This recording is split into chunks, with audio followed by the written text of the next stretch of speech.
नाज़रीन, टिंडोवालहेयार में कोरोना जा 6 केस ज़ाहिर थिया आहिनि। इन हवाले सां तफ़सील ॿुधाइण जे लाइ असां टेलीफोन लाइन ते मौजूद आहे नसीर शाह। जी नसीर, तफ़सीलन खां आगाह कजो।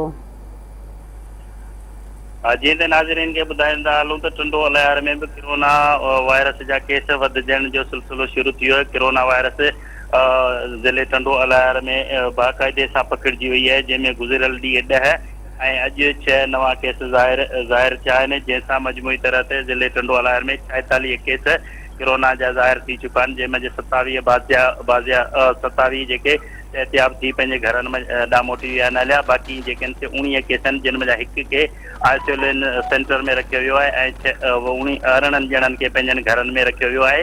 ऐं जॾहिं त ज़िले टिंडोवालहेयार में केसनि जो वधजण, बाज़ारूं ऐं रोडनि रस्तनि ते माण्हुनि जी वॾी रश लॻी पई आहे, उन सिलसिले जी कड़ी आहे। जॾहिं त SOP ते दुकानदार थोरे माण्हू अमल न पिया कनि ऐं इंतिज़ामिया बेवस बणिजी वई हली आहे। जे अहिड़ो इहो सिलसिले ते इन हवाले सां जे इन ते कंट्रोल न कयो वियो त अञा बि केस वधी सघनि था। जी नसीर, अज मेहरबानी।